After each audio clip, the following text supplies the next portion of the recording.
Shut up and sit down.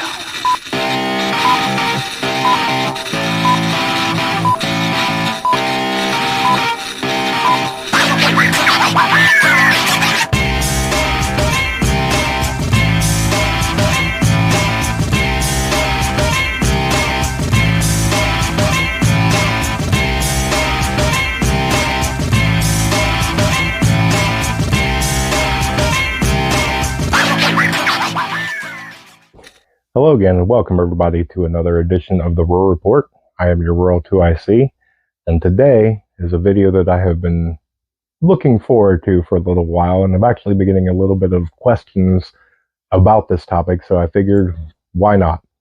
So this one is going to be prepping with kids. And so we're going to walk down through the age levels of kids, things that you can do now, things that you should have prepared for in case something happens while they're in that age group, things to kind of look at as they get older, and then we'll kind of wrap this all up with some final thoughts and insights and whatnot. But with this one, I'm going to, in between this one and the first one, I'm going to show you a picture of what my house looks like with my toddler, and then we'll jump into the first one.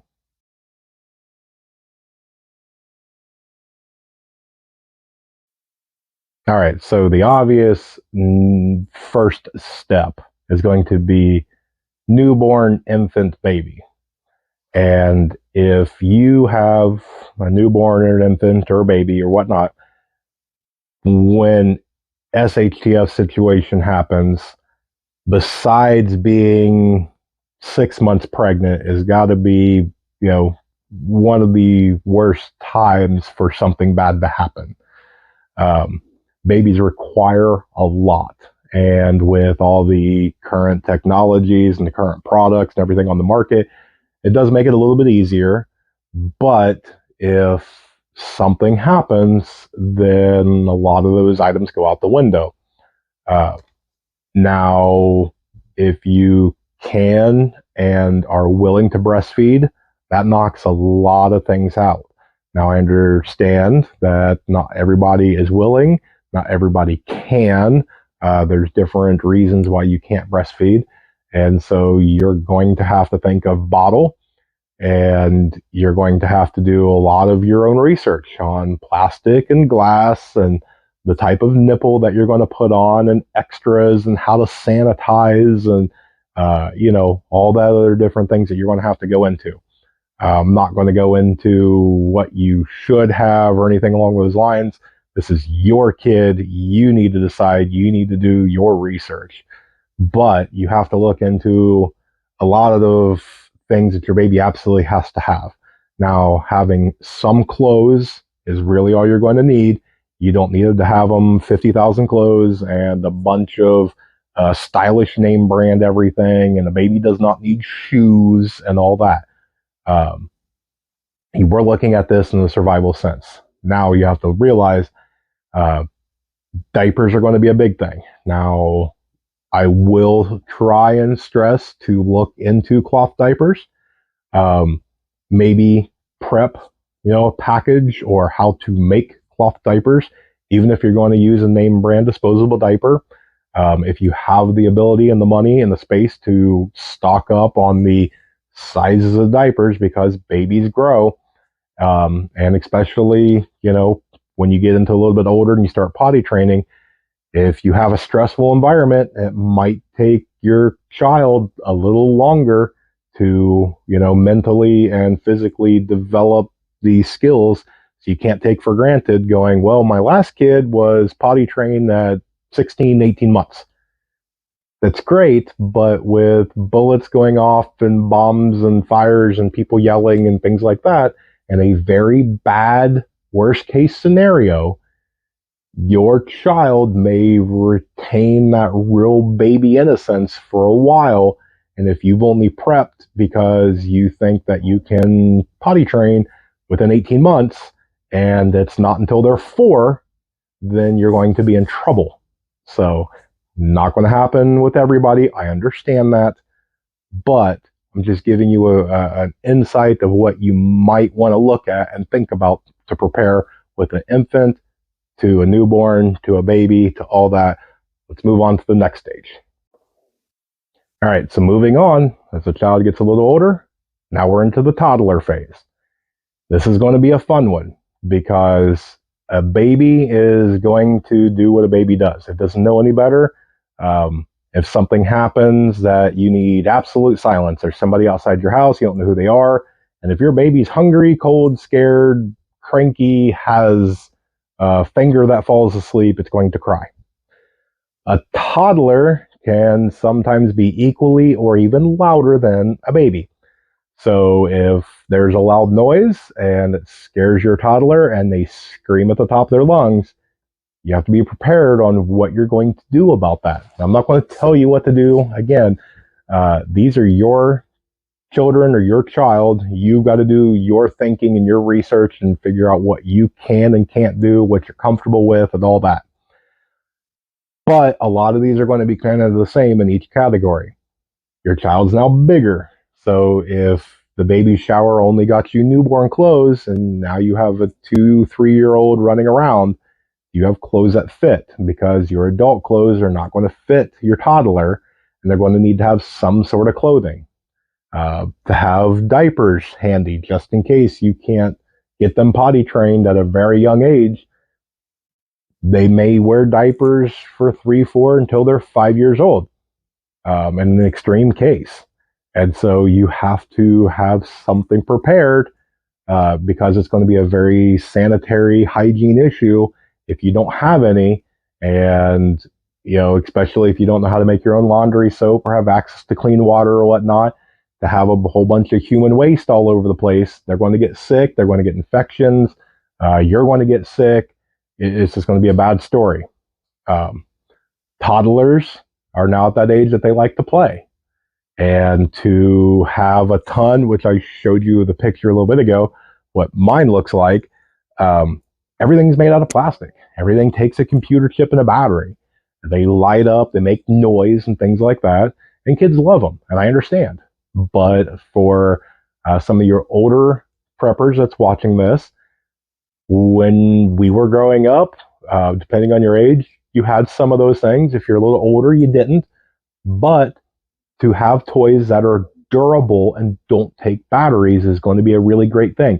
Even if your child doesn't play with them now, to have a handful, 2 or 3 different things, maybe more if you can afford it and have the space, of old school things like a Tonka truck, or to have Lincoln Logs, or some sort of actual durable Lego or something like that.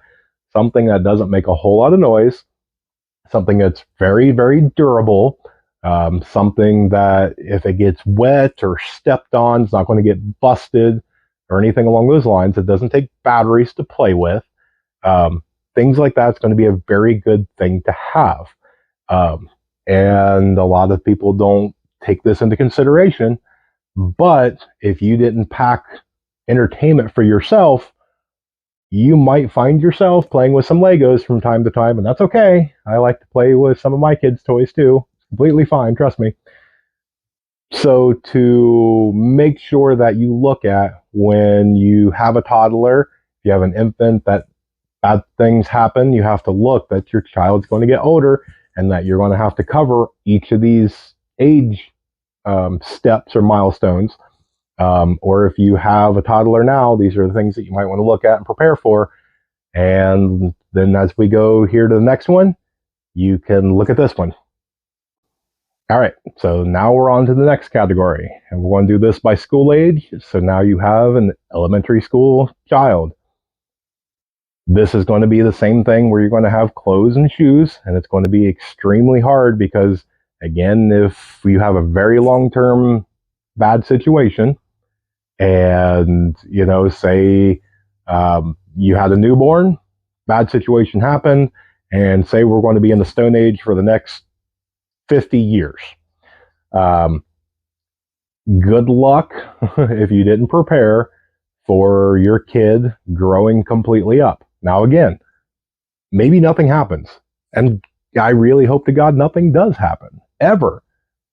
But this is one of those ones that if you have a newborn, to maybe hit some yard sales or a thrift store or something like that and pick up an outfit or two that is, if you have a newborn now, 2T, 3T, you know, toddler on up, and just kind of get, a pair of pants and a shirt and kind of some different categories, put them away, because if nothing happens, you have clothes as your kid grows up. Shoes is going to be a very hard one. I get it. I'm still kind of working on that one myself. If you have ideas, I'd love to hear them down in the comments. But one of the things you're going to have to look at is your child is now no longer a toddler, so they're going to want a little different toy. They'll get bored with some of the toys. If you can, it'd be nice to have, a different toy for them to play with. If you can't, I mean, they're going to have to make do with what they can. But now is also the educational time. They're going to start to want to learn how to read, write, do simple math.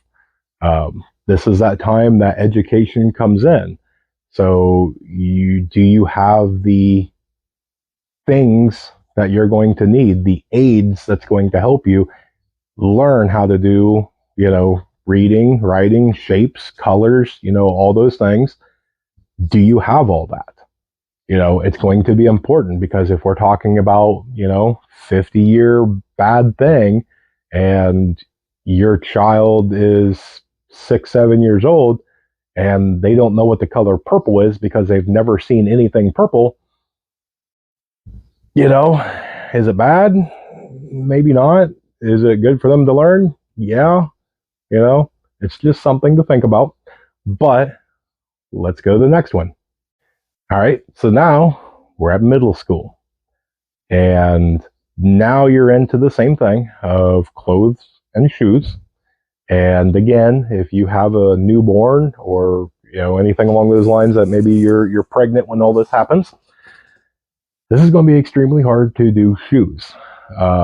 Clothes is still hard. You have to basically get 15, 16 years worth of clothes to prep. That's financially hard to do. That is space hard to do. But now you are into a very kind of critical area of the child's life. Now they're communicating, really, really well. They're past all the toddler stages. They're past, all that. A lot of them is going to know your basic stuff. Depending on when the SHTF happens, they'll have memories of the old times, they'll remember watching cartoons. They'll remember, the getting up and having a bowl of cereal in the morning and going outside to play in the park and going to, different amusement parks and fun things and birthday parties and all that. So if something bad happens during this time, this can be very, very traumatizing for them. They may revert. Now, is this going to happen to everybody? No. Could it happen? Yes, it very well could. There's a lot of adults that something bad happens and they immediately clutch some sort of security item. And if you look at a lot of different things, when something bad happens, their first instinct is to go fetal and then just tuck into that fetal position because it's a natural instinct. So depending on your child, if something happens during this time, they may revert, and it's okay. This is how they're dealing with it, and you gotta do what you can to help them through it. This is going to be one of those times that they're going to need to build. They've learned how to do some reading and writing. Now they need to step it up and learn a little bit harder, get up to that appropriate age level. Do you have the books and the different things for them to be able to learn how to read and write a little harder, how to do a math a little harder? This is also the time that as they kind of get closer to that end of middle school, 8th grade, summer before 9th, sometimes this is a lot of times of when puberty happens. And that's going to be a very, very difficult time, especially as a young girl, when, you're at a bug out location and there's no access to feminine products and things like that, and have to try to explain to her the birds and the bees and why all this stuff is happening. It's going to be difficult for little boys. It's just going to be difficult all around, and you have to be prepared for that. It's something that we don't want to think about. I understand that for a lot of people, this is going to be one that maybe they look at, and in the first 10 seconds, they turn it off because they don't want to face this.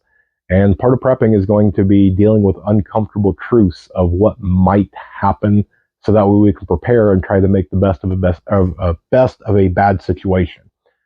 So, with that one, that's going to be your middle school. Let's go ahead and move to the last one. All right, so here we are. Congratulations, you made it to the last one. We're at high school.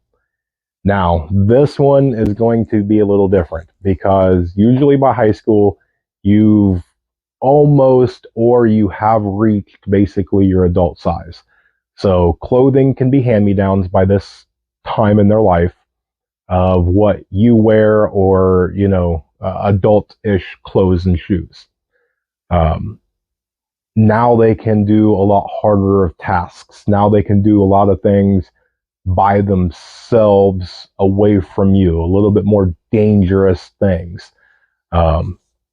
This would be a time for you to help them kind of transition to that adulthood, the same as you would do normally now in kind of that peace time. If you have somebody that's in that 16, 17, 18-year-old range when SHTF happens, this is going to be kind of bad to say, but hear me out. Consider yourself lucky, because you could be 8 months pregnant when the balloon goes up, or have a 3-day-year-old.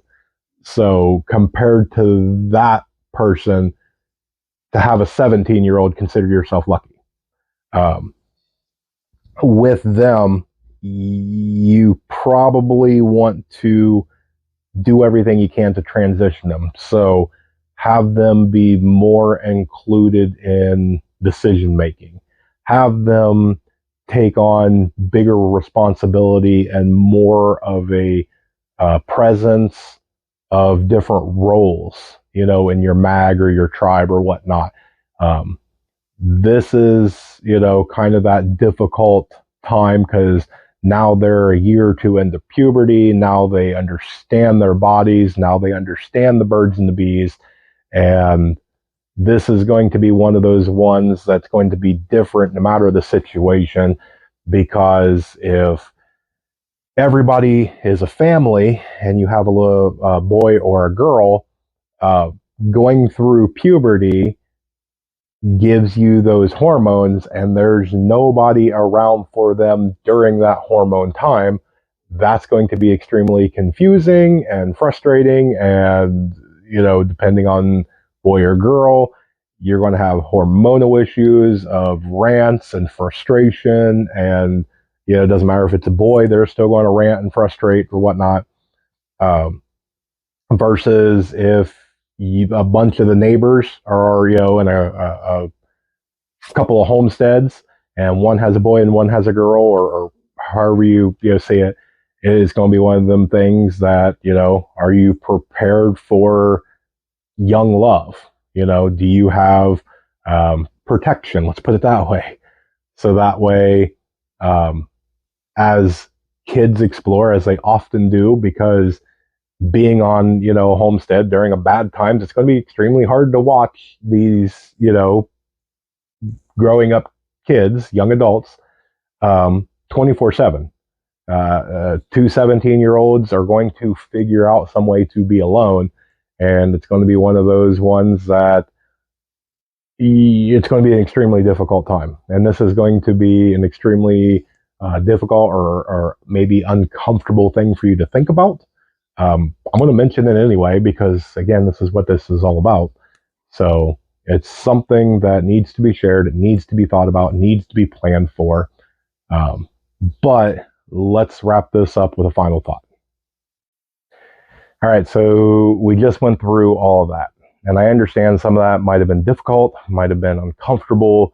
If you made it this far, congratulations, because this is one of those videos that is going to sadly be controversial. there's going to be those that look at this and say, I have it all figured out. I don't need to watch this. Great. If you do, I hope you do. There's going to be people that's going to hit a certain one and they're going to go, nope, I just can't do this. And I understand, I would encourage you to, if you need to, take it in chunks. Watch a little bit, turn it off. Come back, turn it back on. Watch what you can, turn it off. Sadly, there are children in this world that experience bad events every day, all over the planet. It doesn't matter. I know a large portion of my subscribers are here in the United States, but there's bad things that go on here. I know that I've got people from all different parts of the planet. So bad things happen 24/7 all over. You're not going to be able to shield your children or your child from every bad event of everything for their entire life. This is not going to happen. And so, excuse me, one of the big things of preparing is to mentally prepare. And this might be a great exercise for you if you are a parent, or even if you're not a parent, if you're going to be an aunt, an uncle, a grandparent, even if you're none of that. Maybe you stumble upon a group that will take you in, but there's children there and they could use some help, And if you watch this video and you go, you know what, some of the stuff that this funny looking guy, said made sense. And so the next time that you're out at a flea market, you see that there's a box full of kids' toys or kids' clothes that's $1. Great, pick it up. You never know, and if nothing bad happens, you're out $1. Maybe SHTF doesn't have to happen worldwide. Maybe a neighbor's house burns down that has some kids, and you get to go over there and hand them a teddy bear, and that might make a world of difference to them. It could be SHTF for somebody else, for you to use your prep items. And sometimes having prep items isn't prepping for you. Even though that's fundamental rule number one, you prep for yourself, then you prep for your immediate family and your group, then you can help prep for others. And that's where things like bartering and whatever comes in. But to have a couple of extra items, if again, you have the space and the financial means to do so, even if it's hand-me-down stuff, you tore a hole in your jeans and you don't want to wear them, if you have a spot, fold them up, put them off somewhere, because you never know when something's going to happen and you're going to need them, or your neighbor's going to need them, or whatever else. If you can do it, it's going to be one of those things that it's going to mean the world to somebody at some point in time. And if it's not, you're really not out anything, and you're not out of a bunch of money, you're not out of a bunch of space. The trade-off on that, on a morality level of really helping somebody in a really bad situation, or helping yourself, versus in 5 years you get to go, ha ha ha, I didn't have to save that box of junk items. If all it takes for me of putting a box in my garage, so that way I know that if something happens for myself, my family, or my neighborhood, that I can help them, then I will gladly put that box in there, and I will pray to God that it's covered in dust and I never have to use it. So hopefully this gave you some thoughts. Hopefully this opened your mind about some things. If you got to here, congratulations. Thank you for watching this whole thing. We're growing exponentially as a channel, so if you like this video, hit the like, subscribe, bell for notifications, so that way YouTube will hopefully notify you of all the new content. Check us out on our Facebook page by searching for The Rural Report. And with that, I'm going to remind you, remain united. We're all prepping in this together.